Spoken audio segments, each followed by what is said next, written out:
দেশব্যাপী আইনশৃঙ্খলার চরম অবনতির প্রতিবাদ এবং শহীদ ওসমান হাদির হত্যাকাণ্ডের দ্রুত বিচার দাবিতে কুষ্টিয়ায় মানববন্ধন করেছে ইসলামী ঐক্য আন্দোলন।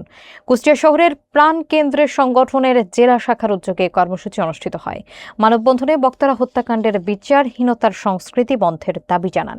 পাশাপাশি তারা দেশ ও সমাজে স্থায়ী শান্তি প্রতিষ্ঠারও আহ্বান জানান। মঞ্জুরুল ইসলামের প্রতিবেদনে থাকছে বিস্তারিত। দেশব্যাপী আইনশৃঙ্খলার অবনতি ও শহীদ ওসমান হাদির হত্যাকাণ্ডের দ্রুত বিচার দাবিতে কুষ্টিয়ায় মানববন্ধন কর্মসূচি পালন করেছে ইসলামী ঐক্য আন্দোলন। বৃহস্পতিবার বাদ আসর কুষ্টিয়া শহরের পাবলিক লাইব্রেরির সামনে ইসলামী ঐক্য আন্দোলন কুষ্টিয়া জেলা শাখার উদ্যোগে এই মানববন্ধন অনুষ্ঠিত হয়।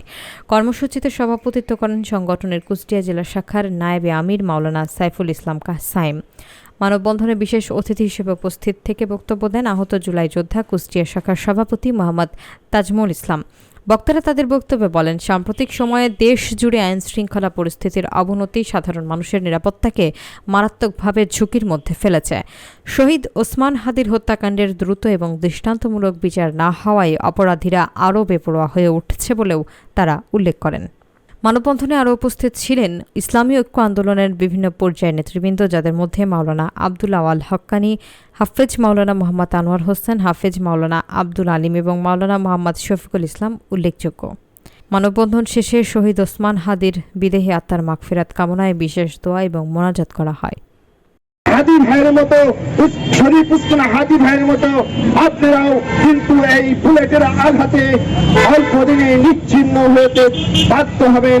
অতএব আসুন, ইসলামী ঐক্য আন্দোলন চাই আজকে জনতার মাধ্যমে গণ সচেতনতার সৃষ্টি করে গণ অভ্যুত্থানের মাধ্যমে এদেশে একটি পূর্ণাঙ্গ ইসলামী বিপ্লব ঘটিয়ে এদেশের মানুষের মুক্তি এবং মুক্তির জন্য ইসলামী পূর্ণাঙ্গ বিপ্লব না হলে এদেশের মানুষের মুক্তির কোনো আর পথ নেই।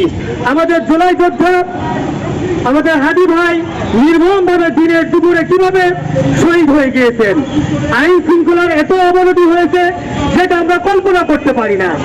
প্রতিবাদ করতে বাধ্য করতে হবে এবং এই আন্দোলনকে চালিয়ে যেতে হবে, যাতে করে আমাদের জন্য এক লজ্জাস্কর বিষয়, কি বলেন ঠিক কিনা?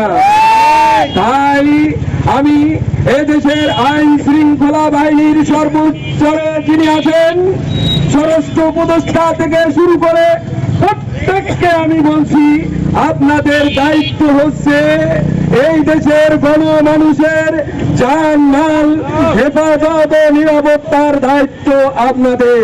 বর্গ বাইরে আবার আজ হোক কাল হোক আবার ইনসাফ প্রতিষ্ঠিত হবে, আবার সত্যের কথা হবে, আবার ইসলামের বাণী প্রাণ পৃথিবীতে বিলম্বিত হবে। সেই সাথে সাথে বলতে চাই, যারা আমাদের পার্শ্ববর্তী দেশ, যাদেরকে বিগত বছরগুলোতে 17টি বছর পর্যন্ত আমাদেরকে বন্ধু বলা হয়েছিল, জোর করে আমাদের সাথে বন্ধু বানিয়ে দেওয়া হয়েছিল, কখনো কখনো তারা বলেছিল তাদের সাথে নাকি আমাদের স্বামী স্ত্রীর সম্পর্ক, অথচ তারা এমন আমাদের বাংলাদেশের জন্য তারা বন্ধুত্বের প্রশ্ন কোনো দিক থেকে তা উত্তীর্ণ নয়, অথচ এই রকমের সন্ত্রাসী জঙ্গি দেশকে আমাদের জন্য বন্ধু হিসাবে গলায় পরিয়ে দেওয়া হয়েছিল।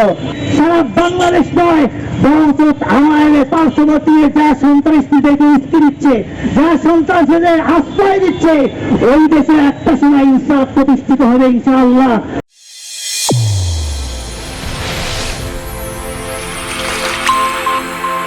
চ্যানেল A1 হৃদয়ের স্পন্দন।